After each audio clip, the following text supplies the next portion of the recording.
Hi, everyone. Welcome to Office Hours, where we answer your media questions 7 days a week. Let's go ahead and jump into those questions. Bill, what do we have? First one comes from Jack Cannon, sweltering in Phoenix, Arizona, it looks like, because he says, how do you avoid AC sounds, air conditioning, in live streams when you can't control the building's AC units? I'm contending with triple-digit temps in a room with a lot of noisy air ducts. Good, Marty.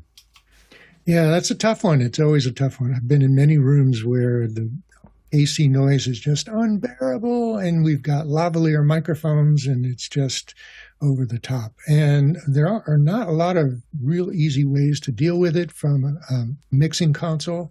If you have the ability to use plugins with a processor and a computer, there are software noise canceling systems that can help, but by just using the facilities, the resources on a digital console, you've got noise gates at all of the inputs. And on some consoles, you can restrict the action of the noise gates to certain frequencies and frequency band. So if you can isolate the sort of primary or dominant frequency of the AC noise, you can trigger it on. And if that's different from the voice, you can trigger the noise gate from the voice, and that will like close the microphone or reduce the microphone's gain when that microphone isn't actually active, even between phrases or words. And if you do it right, you set your attack, your threshold, and your release. Well, it should be fairly transparent. Of course, not as good as a quiet stage, but it will get you there. Good, Mickey.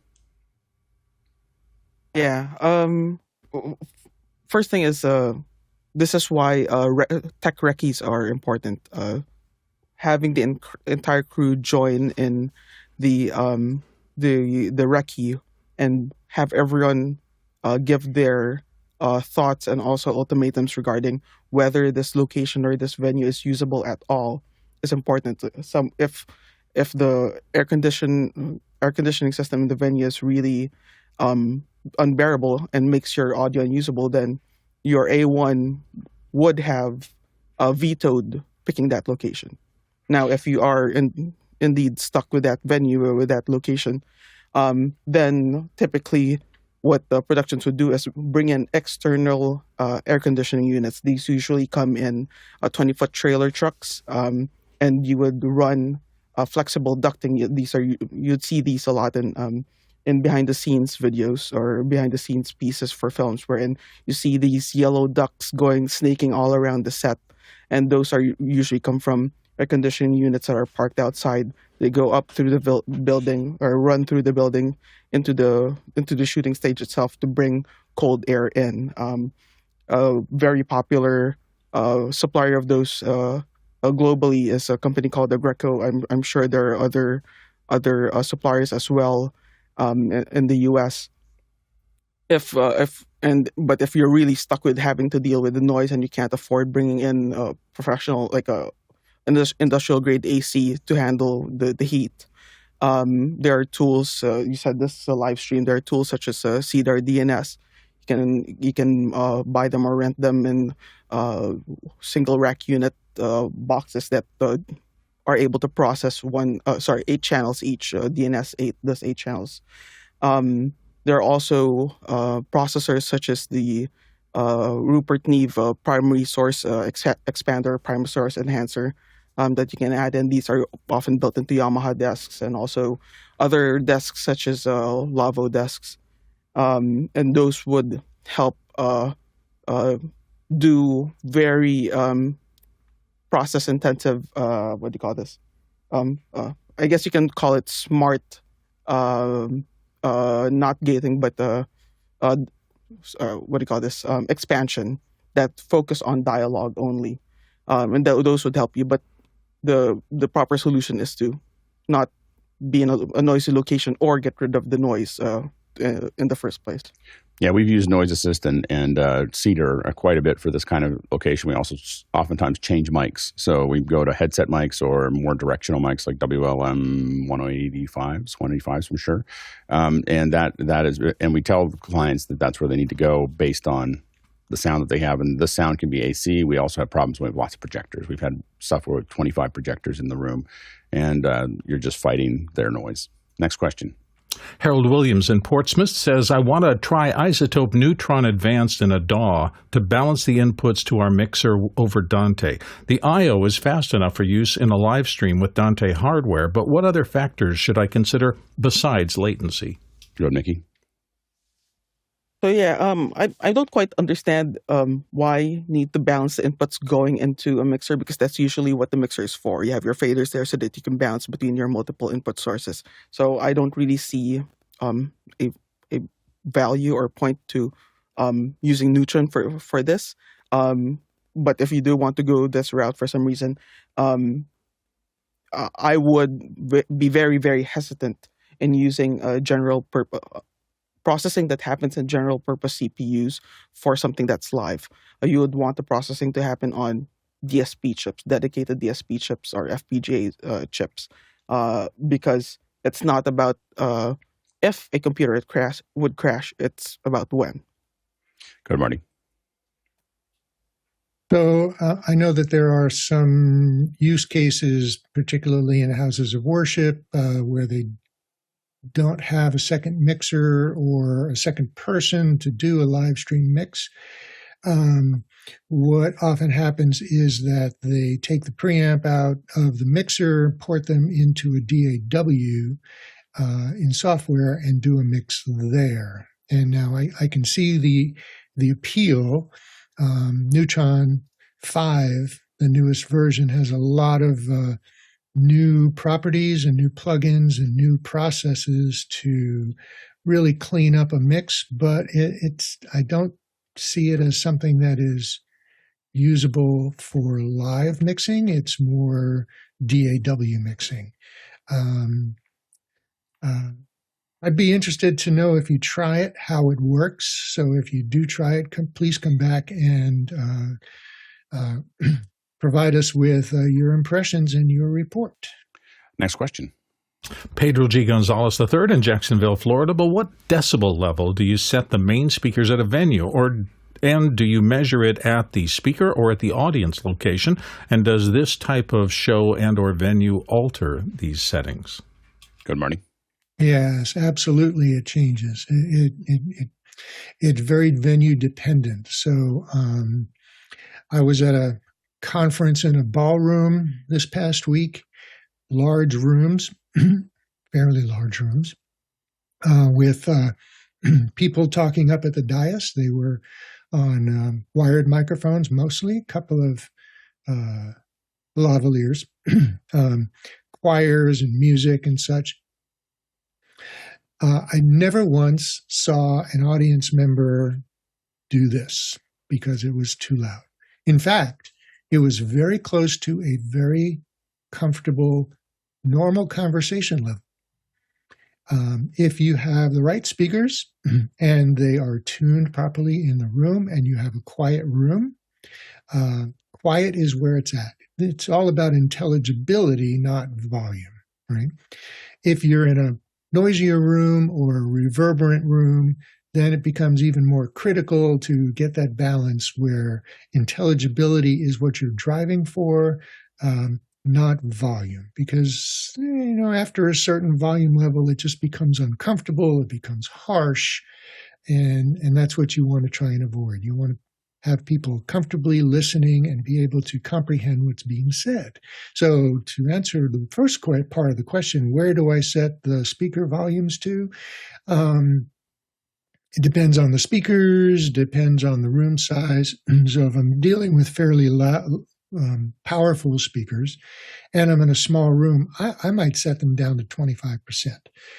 In larger rooms, I'll set them up much higher, even at full volume, and control the level at the output of the mixer. Go ahead, Mickey.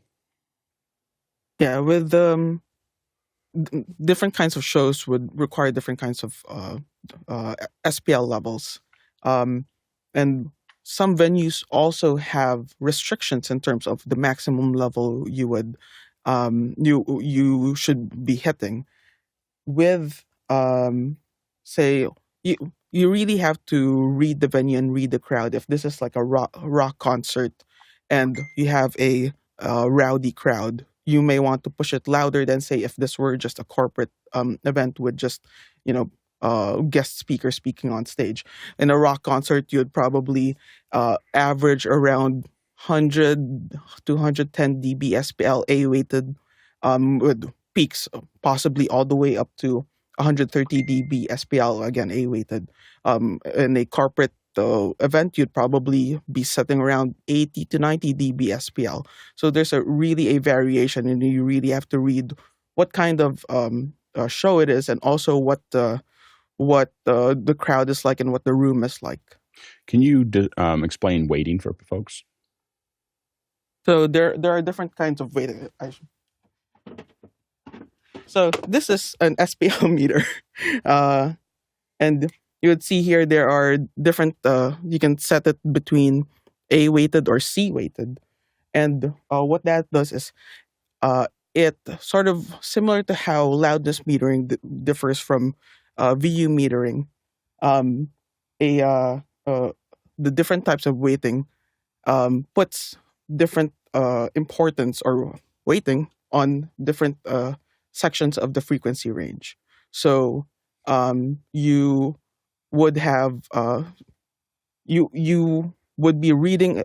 A weighting is just a flat reading, whereas C weighted gives more emphasis on the higher frequencies, a little closer to how humans perceive hearing. And there's also, when you're metering, you also have selections between fast or slow readings. And typically when you're metering for a PA system, you'd want a fast reading on your SPL meter.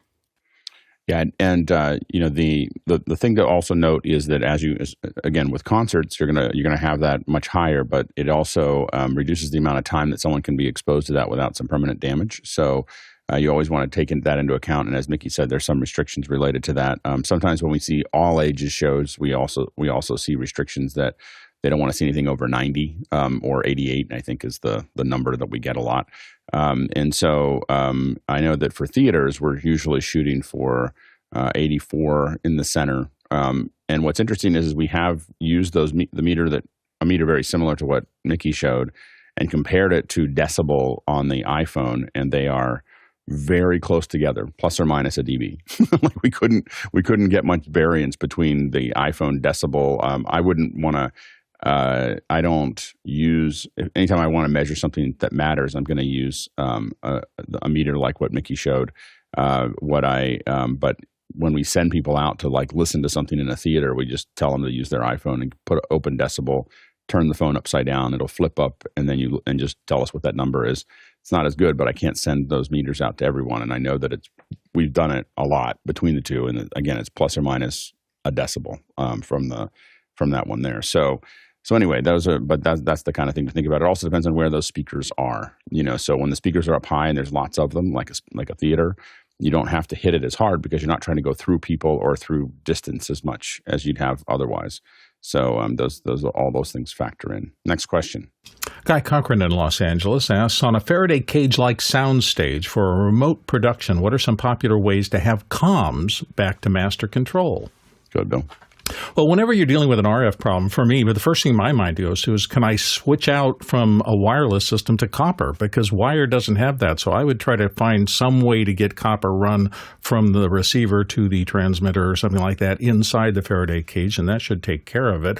You may be looking for something more complex, but that's always the first place I look, is to get off wireless for a short run if I can. Good, Mickey. Yeah, exactly. Not everyone needs to have wireless belt packs, so whoever doesn't need to move around while the production is happening, give them either a wired belt pack or a key panel. If people have to be on wired belt packs, then with a professional wireless belt pack systems, you would be able to have multiple antennas for both send and receive. This is possible with FreeSpeak, with Romeo, with Bolero. You would be able to set up multiple antennas wherein people can roam around from antenna to antenna as they move throughout the venue. And this is also possible with even on the lower end Hollyland Solidcom M1s. You can cascade multiple antennas together and people can roam between them. Yeah, and if you're talking about using phones, then you do have to sometimes you'll end up, if they're using Unity or Agent IC or something like that. And again, if I'm in a soundstage, I would probably be using something like FreeSpeak or a Bolero. But if you're using one of those, you will have to move to Wi-Fi, and you want to manage your own antennas. You don't want to use the house Wi-Fi, so that you can kind of look at what you have there, separate those things out, and then increase the latency on your phone so that you have more time. It has more time to make up for the lost packets. Go ahead, Mickey. Sorry, exactly what you just said. If you are using IP-based intercom systems, like say Unity Intercom or say Space Comms from UNIS, set up your own antenna system where the only people that's on there are Wi-Fi access point system, where the only people or only devices on it are the ones that are using your IP intercom solution. Next question. Ryan Newell in Kigali, Rwanda. I am using Envato Elements to grab sounds for my projects, music, sound effects, and so forth. Any other recommendations for subscription-based resources to fill out the sound design in video projects? Short-form content, he notes it's often AI-generated. Go ahead, Mickey. So yeah, in terms of sound effects, I don't use any subscription-based sound effects libraries because from at least the ones I've tried, the quality and also diversity or size of the selection of libraries is quite it's not good. There are some what do you call this, staple, every single post house has it, or post sound house has it, staple libraries that you would find everywhere. A bunch of these are examples are Sound Ideas, also Hollywood Edge, A Sound Effect, and also to manage these libraries, I have in the past 2 years switched to Soundly to manage libraries, and Soundly also, aside from being a sound effects library manager, also has a sound effects store in it, which is pretty darn fantastic. In terms of music, again, we do not usually use like blanket subscription based libraries for this. We usually use services that sell tracks on a per track basis because, again, the selection is usually much better, the quality is much better, and you can outright buy the license to own those tracks, as opposed to using a track in your piece and then suddenly hear it on an ad next time you watch YouTube. But of all the subscription-based music libraries that I've used, the one that has the best selection, in my opinion, is Artlist. Artlist, they have, compared to the other ones, they have a more, I would say, like fresher selection of tracks in there compared to the other libraries. But again, I'm not a fan of blanket, like one flat payment libraries, because the selection's not great. Good, Bill.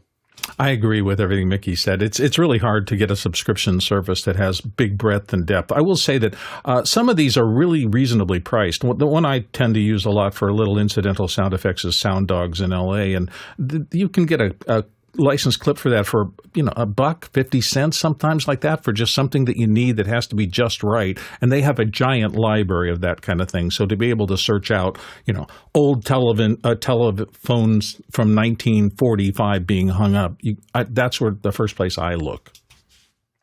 Yeah, and I mean, one that's very common for music is Epidemic Sound, mostly because they manage their libraries on YouTube well. So if you're putting something on YouTube and you don't want it to be flagged, when you have the subscription and you use it, you don't have to worry about it being flagged, by at least by them. So that oftentimes is a very popular one among creators. Next question.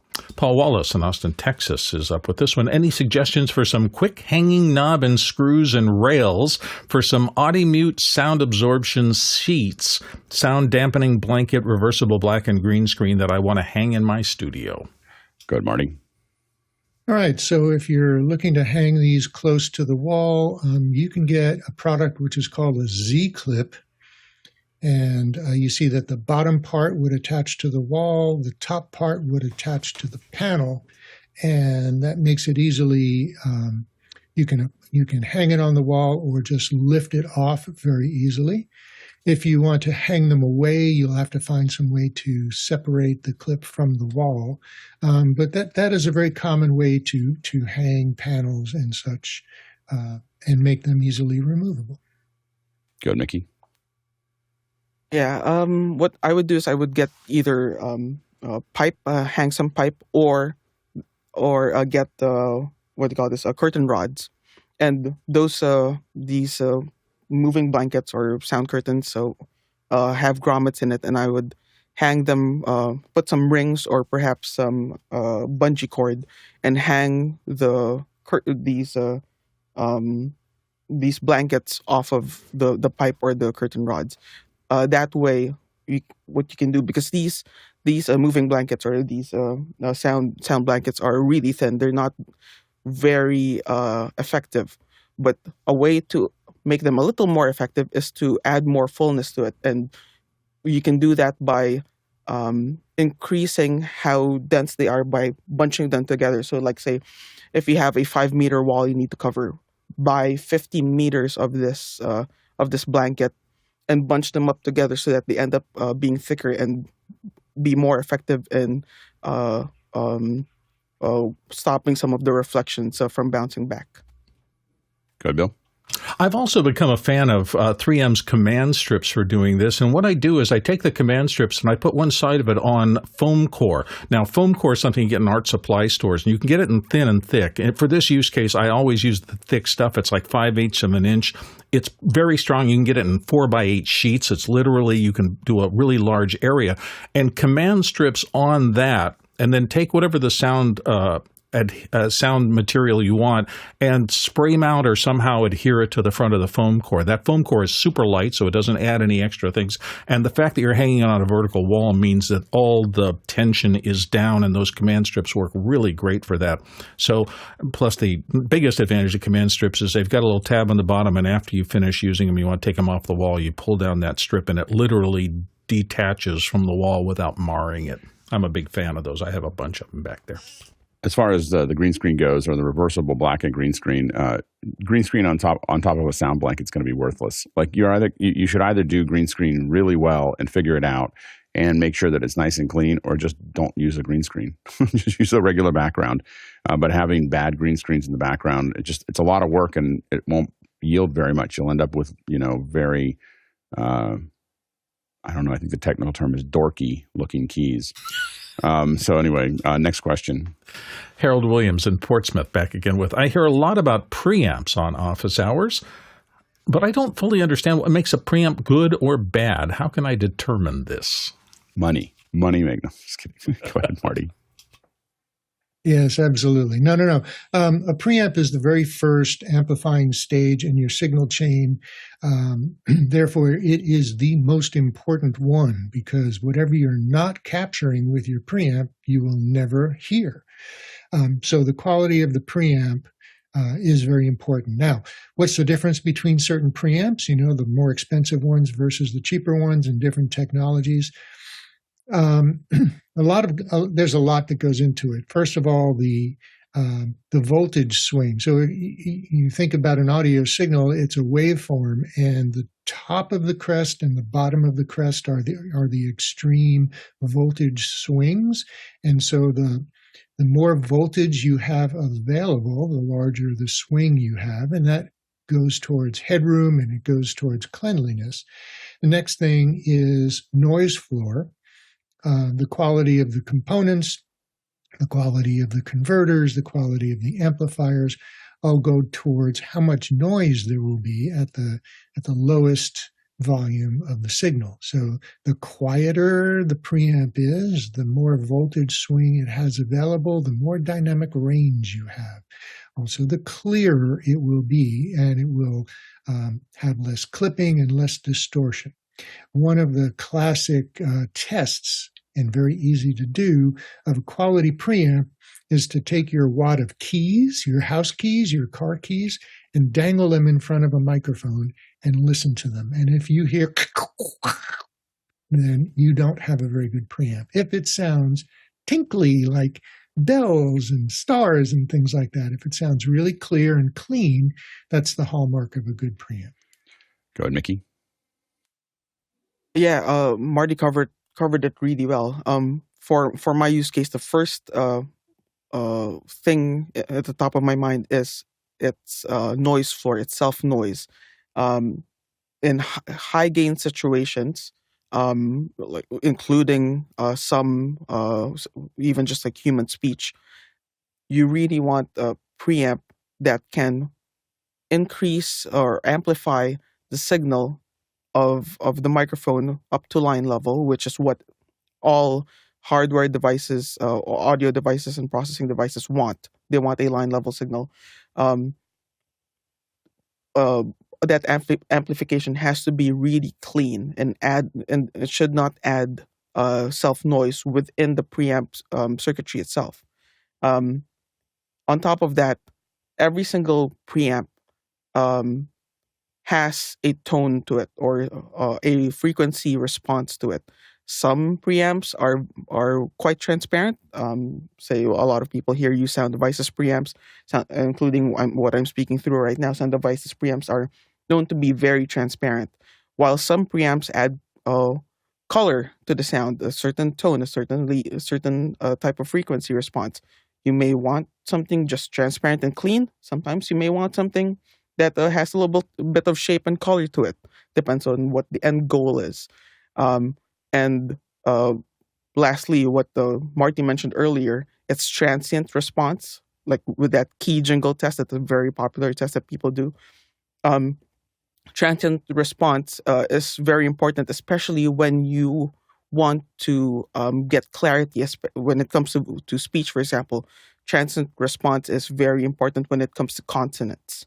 And consonants help bring clarity to human speech. So you want nice, quick transient response. And of course, with say if you're recording drums, you want really quick attack and response there. If you're recording something like say guitar or like if someone's doing like is playing bass and they're doing slap bass, you really want those sharp transients there. You want the preamp that would be able to capture those quick transients. Next question. Next question comes from Douglas Carmichael, and he notes SSL released the Oracle digitally controlled analog studio console. In an age of shrinking production budgets and big studio closures, do you think a console of this class, and he notes that it costs $150,000 US for 24 channels, will succeed? Good, Mickey. Yeah, I think it's hard to say, but in the grand scheme of things, $150,000 US dollars for an SSL desk it's not as obscene an amount as some people might think it would be. It's relatively speaking, it's actually quite affordable. As someone who used to have a couple of SSL desks, what made me stop using them and sell them in the end was because the workflows of the projects that we work on are do not lend itself well to an analog workflow. Wherein, okay, the desks that we had were the SSL AWS, the hybrid workstations that they have, and I think they still sell it until now. Wherein you're able to combine analog mixing with automation from the DAW. With the Oracle, what they did is not only are you able to recall fader positions, but also all the processing parameters can be recalled as well. So all your EQ, your compression, your routing can also be recalled, because in the past, your faders will go to where they should be, but you still need to follow the recall sheet to get your EQs in the same place. with the Oracle, it just recalls it. But the thing is, though, if you're mixing on an analog desk, you're usually not just using the board for the analog processing. You usually have analog compressors, analog EQs that are outboard, that are external from the mixing console itself.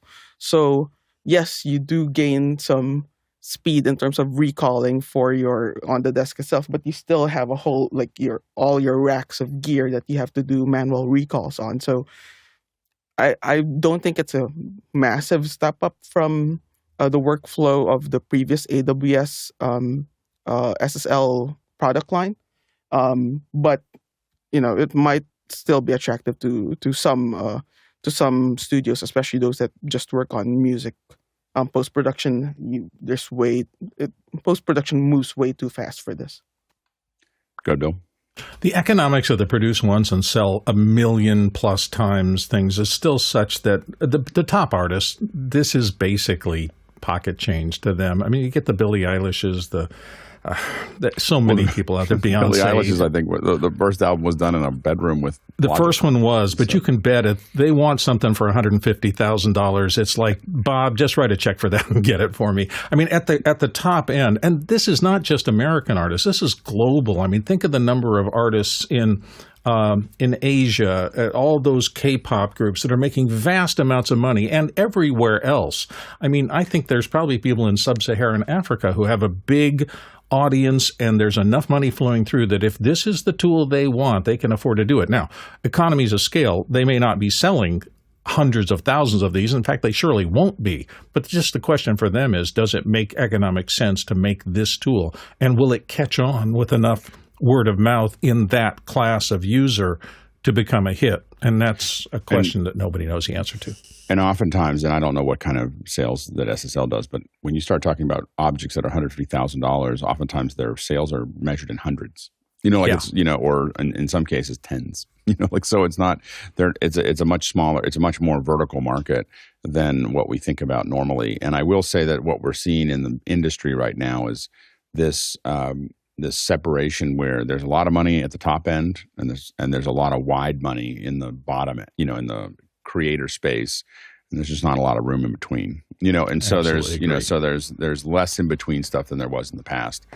So you can have something that's really expensive and doesn't necessarily mean they can't sell them. Next question.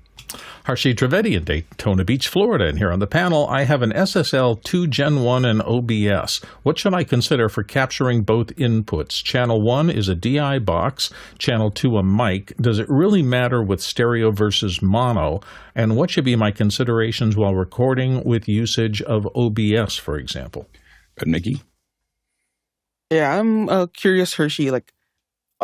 Is what you're recording going to go through some editing or some post-production work, or is what you're recording just going to be the final? That's what's going to be sent out and delivered, uploaded? It's going to be live, Mickey. Everything that is okay, so not recording. This will be live.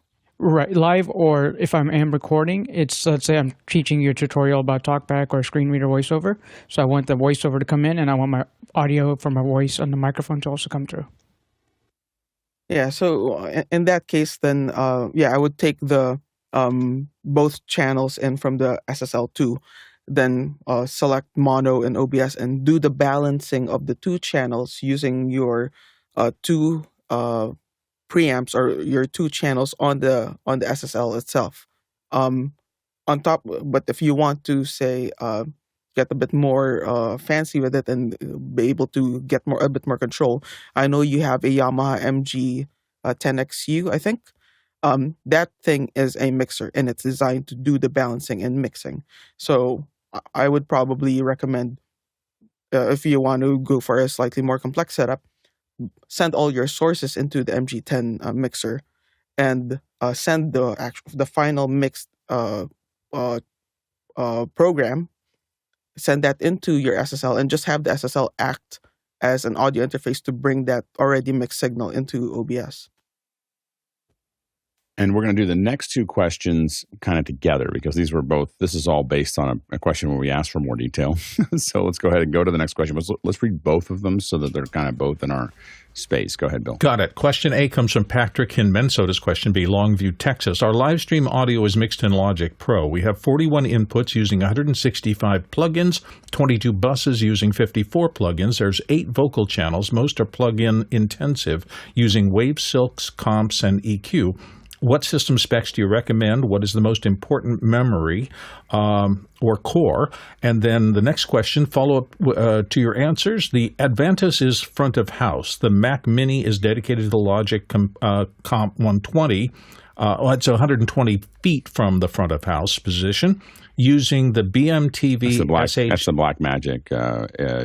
Blackmagic TV Studio HD. Okay, Blackmagic TV Studio. ISO for recording. For recording or encoding. Yeah. No LED wall, just a projector. And Auhost is the 104% CPU logic is at 78.9%. We're going to reduce the number of plugins and test. So Mickey, you want to take a swing at that? Okay. Yeah. Simple question. So, all right. First off, as I mentioned earlier, I 100% would not recommend processing live sound or broadcast sound on a general purpose CPU. If you want to do it on a computer, get DSP processing. Get HDX cards, get Shark cards. And what cards would you suggest for Logic? For Logic, I would probably start with looking at the universal audio, either their full interfaces with DSP built inside, or you can also get, I forget what they call it, their standalone processing DSPs, and do the processing there. Mm-hmm. But in this situation, like even if you go with DSP processing, 165 plugins on your input channels, 54 plugins on your buses. If you need that much processing, there's probably something that should be fixed earlier in the chain. Less is more. If you're needing to fix that many things with so many plugins, review everything else earlier in the chain, because that's way too much processing. Even for, like, I'm assuming this is a house of worship system, but whatever it may be, if you're doing that much processing, there's something else that's wrong that needs to be fixed. In terms of the, I'm not sure what the ATEM has to do with this, but if you're it sounds like that's where there, they're encoding. They're encoding that's where the stream comes from. So I don't know if you saw this one from yesterday, or the day before, but they had they saw some areas where there was some garbling of the audio, and then there was a place where the Logic box crashed.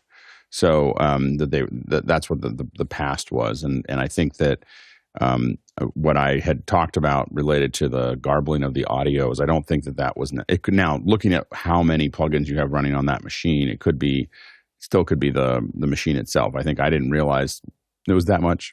so I think that any idiosyncrasies that you have there, you have the CPU at 104 and the Logic at 78. I wouldn't have the CPU over 60 at the very highest, let alone Logic taking up 78%. That 78% should be more like 40. And even then, I agree with Mickey that moving all that to DSPs off board is definitely the way to go to make that actually happen. Yeah, go ahead, Marty. Give me a minute to overthink this. That's crazy. Having that many plugins. Okay, so look at it this way. Some people think that plugins add character. I will say that plugins also take things away. I mean, when you're doing problem solving using plugins, that's generally what you're doing, is you're taking things away. And you're probably taking away a lot more than you think you are using that many plugins. So think about what it is that's causing you to need to take things away. Okay. Do you have too much stage noise, too much ambient noise, too much bleed on your microphones? Do you have acoustic problems? I think, if you're really looking to improve the sound quality, which is why you're using plugins, fix the problems at the source, as Mickey was saying. If you have acoustic problems, find a way to improve the acoustics of the room. If you're having bleed problems from microphones to microphones, that's also an acoustic issue. It could also be a positioning issue on stage. You could use plexiglass panels to kind of zone instruments and isolate them to themselves so that they have their own spaces and sound doesn't go from one microphone to another or one zone to another.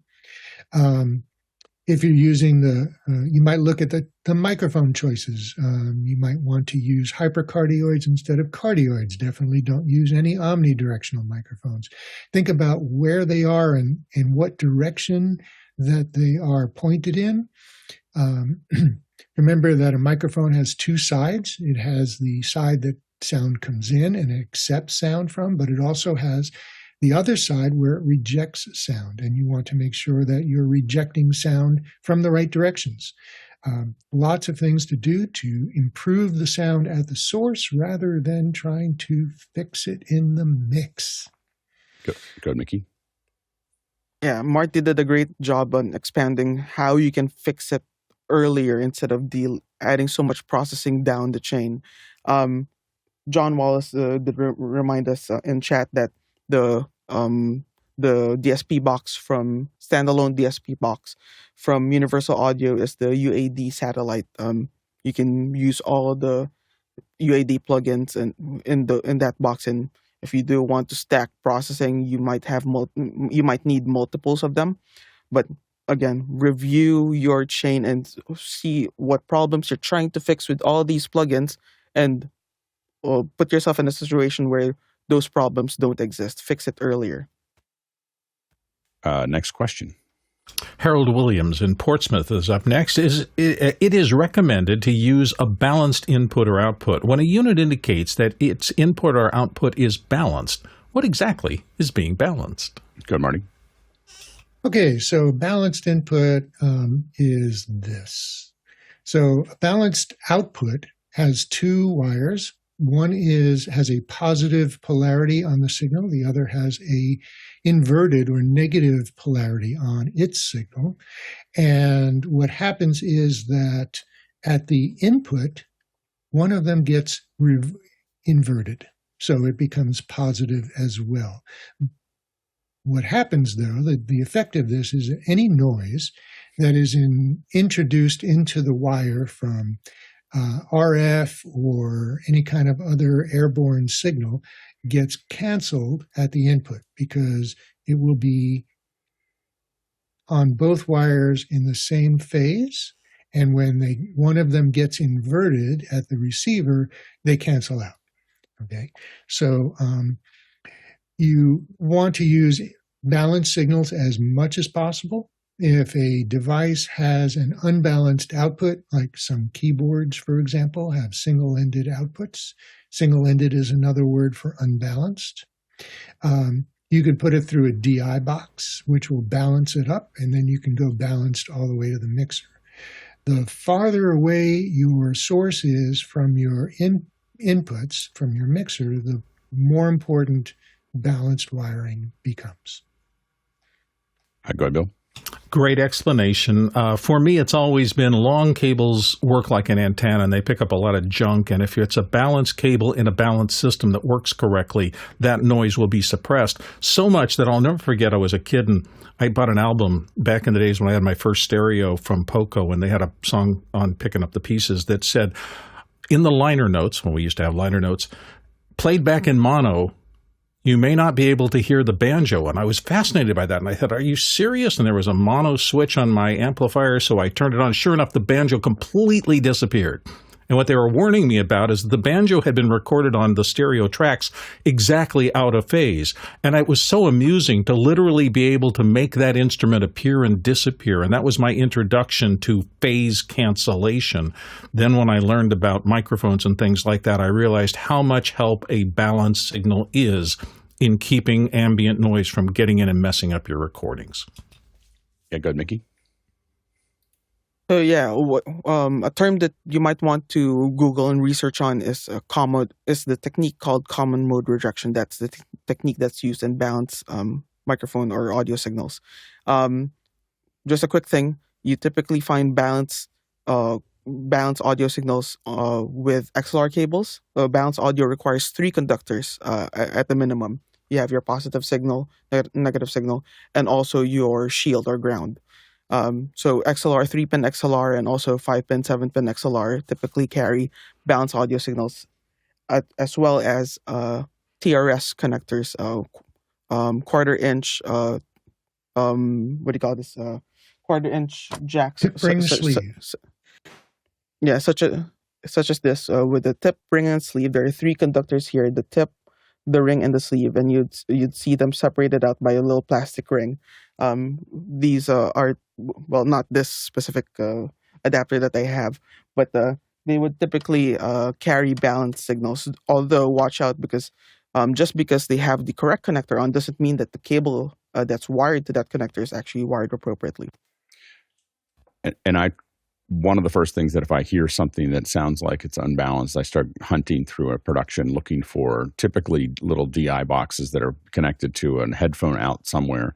The headphone out jack, that stereo jack that is on your computer, is usually the first thing I'll try to get rid of. I want a USB to a balanced cable or USB to something else, but I don't want any headphone jacks anywhere supplying audio in, even if they're only 6 or 12 inches long.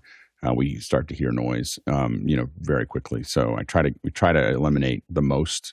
The only unbalanced cables typically in a production that I work on is going to be the guitar amps, and I'm probably going to get rid of that too. After my last experience, I'm probably going to figure out a way to not have any unbalanced cables running more than about a foot. Next question. Paul Wallace in Austin, Texas. What features stand out in the Hollyland LARK MAX 2, a 32-bit full-chain wireless microphone which has low-latency wireless 32-bit float recording, AI-driven noise cancellation, and hover clip design, and excimer nano-coating? I mean, I think that one of the things we want to look at is that this keeps on moving. All these companies keep kind of moving up the food chain. So they're copying each other. They're looking at what everybody else is doing. They're one-upping each one of them. And Hollyland looks to be looking at what DJI and Rode and others are doing. One thing that it does, it talks about doing internal recording to the transmitters, and it does not say anywhere that this is limited outside of the United States. And so I'm not sure if they're paying Zaxcom for it or not, or they just skipped over saying that. But I don't see anywhere on the website that says that. It's one of these really annoying websites that you have to scroll through everything to try to figure out what it actually does.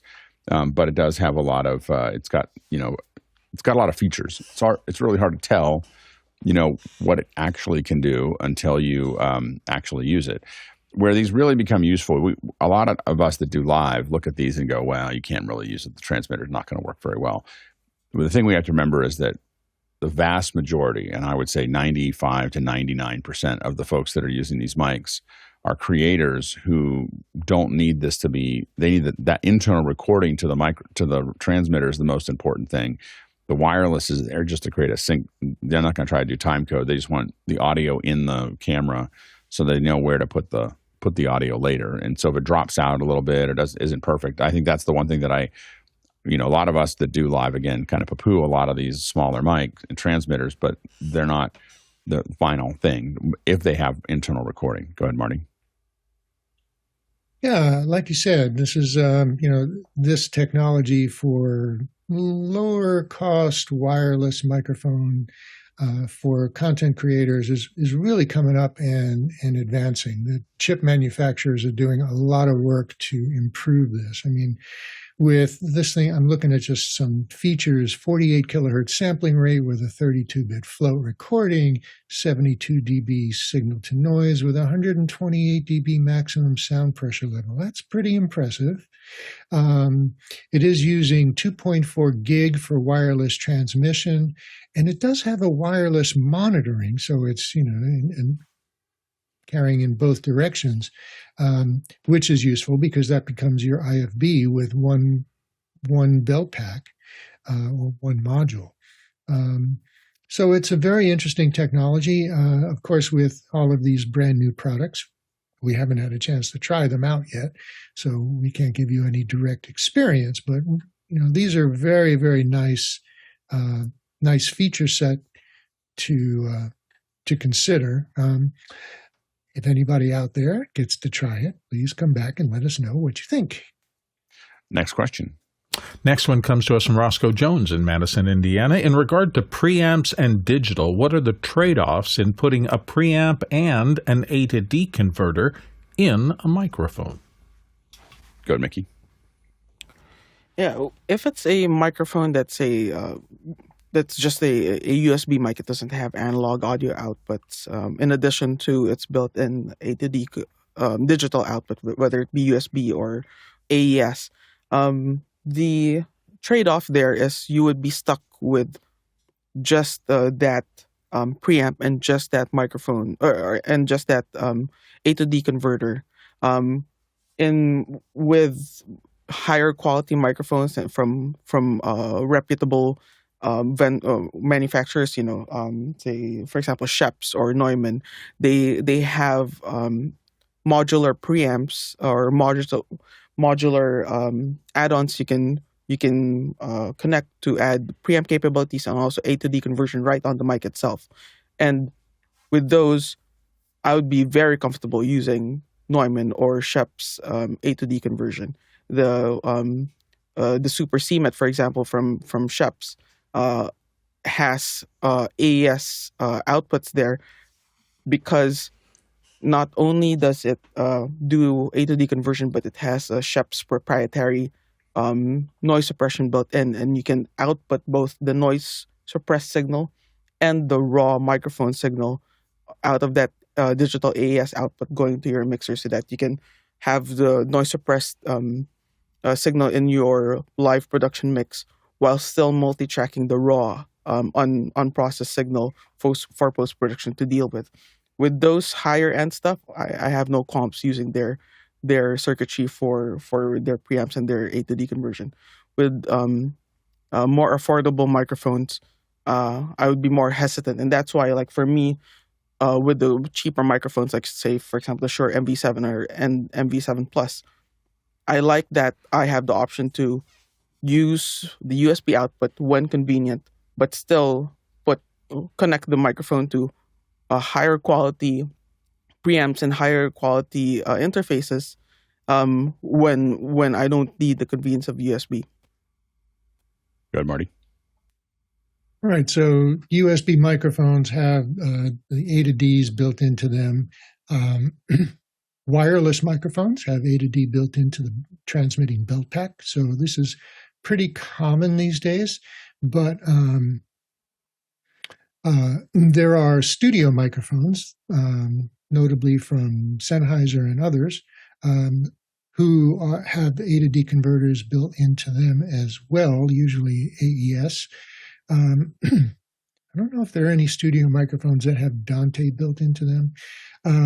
But the advantage here is that it eliminates the analog wire that goes from the microphone's transformer or analog solid state output all the way to the input to the mixer. And even shotgun microphones can have a fairly long wire. If you're on a film set, the analog wire is subject to introducing noise, crackling, all kinds of things, where if the A to D converter is built into the microphone, then you have a straight digital output that's less compromised by airborne and other factors. So eliminating the analog link is a quality control advantage and is likely to be an audio quality advantage as well. Next question. Next question comes to us from Robert Green in Los Angeles. What's a good mic for traveling to do Zoom shows? One that's compact for travel with acceptable to good quality. Go ahead, Mickey. Yeah, I think one of the favorites of office hours of the community is the Shure MV7 Plus. I would certainly would have no qualms recommending this for Zoom. If you want something a little cheaper, there's the MV6, but this one does not have an XLR output, so you're stuck using just the USB output of the microphone itself. Yeah, we're pretty much, the MV6 is the one we send out for little kits, or what we're building around for the kits that we think we're going to get back. And so we've been looking at some other Audio Technica and other things that are Muano that are definitely not the same quality as the MV6, but they're in the $50 to $60 range as well. But I think that if you're willing to put a little bit of money into it, I think the MV6 is about $150. I think that, this is purely travel, and you don't expect to use XLR. I think it's a good solution. Next question. Next question comes from Harshit Trivedi here on the panel from Daytona Beach, Florida. Hey, Marty. It was a blast to see you at Comms 2025 in Orlando, Info Florida. Comm, I think. Oh, Info Comm. It was on 2 lines. Sorry. At the booth. And where did you have to jet set to after you left? Go ahead, Marty. Well, Info Comm certainly was a blast. The weather was great in Orlando, and the show was good. We had great attendance. And I was at the flat panel audio exhibit booth working with them. It was a very, very busy booth. And so this area of the show it was Speaker Town. We had all of the big line arrays and all the big boxes. And we were there in a little booth with these flat panel speakers. These are the speakers that I covered on the very first special show here a couple of months ago on Office Hours. And they were just amazing. They were so clean and clear. People were impressed and were extremely impressed. I had people walking over. So next to the booth to the left here, there was just a big open space because there was an exhibitor that moved. So there was big open space. I had people walking like 30, 40 feet away. And I said, how far off axis can you go before the sound starts to change, before you lose the high frequencies? And they were amazed. They were almost 180 degrees, like almost parallel to the speakers before they started losing signal. And anywhere that you go within that 165 degree range, it sounded exactly the same. So it was a very impressive display. It was a very impressive show. We were playing music. We had a microphone that we just stepped right up to the loudspeaker, talked into the microphone a foot away from it with no feedback. We had a lot of people were very impressed with it. This type of flat panel loudspeaker, which has no woofer, no tweeter, no compression driver, no horn, and no crossover, and sounds amazing. So where did I go after that? I had to leave Thursday afternoon to come back to Maryland to set up to do a concert that was Saturday afternoon. We had 10 band members playing 12 instruments and then a 40-voice choir behind them. And this was in an airplane hangar, very reverberant, very open space. It was a big challenge because although we tried to set up on Friday and get sound checks and stage plots done, the weather was bad, so we had to move inside we was originally going to be outside. And so, but a lot of people came and enjoyed the show. It was a rock and roll show too, so it was very cool. Next question. Next question comes from Douglas Carmichael. Would there be an audible improvement when tracking synths in the studio with a high-quality box like the Rupert Neve Designs RNDI-S? And he's got a link there to the product. Go ahead, Mickey. Yeah, the RNDI-S is an active DI, and it's something when you're dealing with synths, which are active instruments, essentially active instruments. You want to pair that. You typically want to pair that with a passive DI box. But if you take the synth part out of the equation, a higher quality DI box may have a noticeable difference, but it depends on what you're comparing it to. If you're comparing it to, say, another high quality DI, say if you're using Avalon's or Universal stuff from UA, they might have a tiny difference in tone, and you might be able to hear a difference there, but it won't be as big a leap as, say, comparing it to like a $20 Behringer DI. With those two like levels of equipment, there's certainly a massive leap in terms of the fidelity that you would be getting.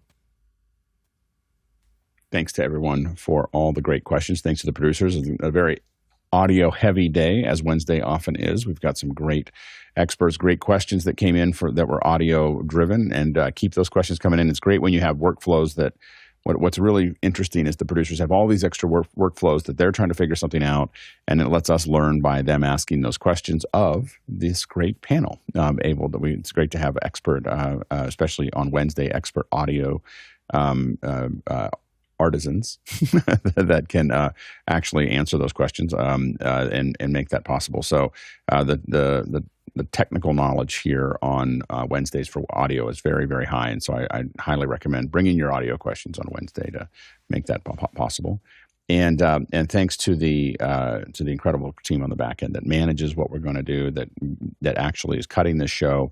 That there's teams that work on the weekdays, there's teams that work in the evenings, there's teams that work in the weekends, on Sundays, and there's lots of different people making all of this possible, and we appreciate your contribution. Today, that's all traversal. If we had done this in person, we would have traveled 26,000 miles. That's 42,000 kilometers, and that is 207 million bananas for scale. All right, let's go ahead and jump into after hours. I haven't used that word in a long time. I don't know why it came out. Artisans. I was like, artisans.